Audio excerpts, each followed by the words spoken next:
Jalan Malioboro didirikan bertepatan dengan pendirian Keraton Yogyakarta. Dalam bahasa Sangsakerta, kata Malioboro bermakna karangan bunga. Hal itu mungkin ada hubungannya dengan masa lalu ketika keraton mengadakan acara besar, maka Jalan Malioboro akan dipenuhi dengan bunga.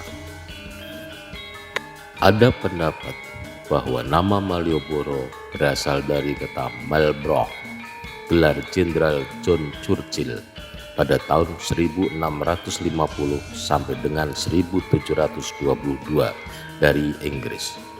Namun pendapat ini disanggah dengan adanya bukti sejarah bahwa Jalan Malioboro sudah ada sejak berdirinya Ngayogyakarta Hadiningrat.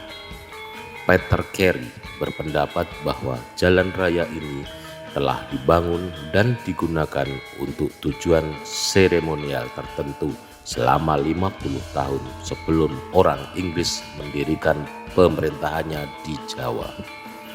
Konon, Malioboro dimaknai sebagai perjalanan menjadi wali atau mali, dan oboro yang berarti mengembara. Secara singkat, kawasan Malioboro yang terdiri dari dua nama jalan utama yakni Margomulyo dan Margo Utomo adalah bagian dari konsep Sangkan Paraning Dumadi atau perjalanan manusia dari lahir hingga kembali ke Sang Pencipta. Sangkan Paraning Dumadi memiliki simpul-simpul utama yakni Panggung Krapyak Keraton Yogyakarta, Tugu Jogja.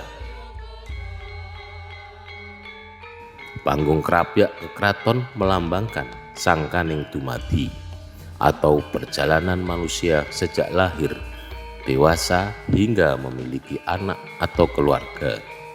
Sementara Tugu menunjuk keraton yang melalui Malioboro melambangkan perjalanan manusia menuju akhir hayatnya.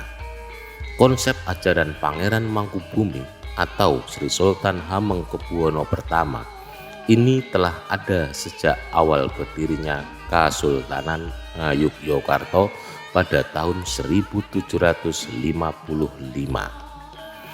Malioboro dulu berfungsi sebagai Raja Marga atau jalan kerajaan yang digunakan untuk kegiatan seremonial ataupun penyambutan tamu negara. Selain itu, di Malioboro juga terdapat Kepatihan sebagai pusat pemerintahan dan Pasar Gede sebagai pusat perekonomian. Pasar Gede yang awalnya hanya tanah lapang berkembang pesat dan mendapatkan julukan pasar terindah di Jawa. Pada sekitar tahun 1870-an mulai berkembang sentra ekonomi di Yogyakarta seiring terbitnya Undang-Undang Agraria. Mulai tahun tersebut Hindia Belanda melaksanakan politik kolonial liberal atau disebut juga dengan politik pintu terbuka, open door policy. Penanaman modal swasta mulai diperbolehkan masuk dan aturan kepemilikan tanah diperketat pada masa ini. Adanya modal asing yang masuk pada periode ini mulai banyak dibangun stasiun, bank, pusat perdagangan, dan sekolah. Perekonomian semakin cepat berputar dan industri berkembang, salah satunya gula. Selanjutnya pada abad ke-20 terjadi peningkatan jumlah pendatang di Yogyakarta dan membuat Malioboro menjadi jalan pertokoan paling sibuk hingga saat ini. Begitulah perkembangan Jalan Malioboro dari jalan yang sepi dipenuhi pepohonan menjadi pusat perbelanjaan di Yogyakarta. Malioboro sebagai jalan yang penuh makna filosofis akan kembali ditata sehingga tidak hanya digunakan sebagai pusat perbelanjaan saja.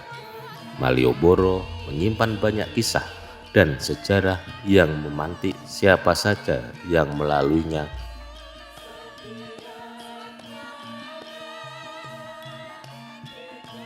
Konsep penataan wilayah Malioboro sudah lama digagas oleh pemerintah daerah istimewa Yogyakarta. Tidak hanya sekedar memindahkan pedagang kaki lima, tapi juga memikirkan seluruh aspek kebutuhan mereka agar lebih nyaman dan aman dalam mencari rezeki. Para PKL akan mendapatkan jaminan kepastian dalam berjual, menyangkut legalitas status informal menjadi formal.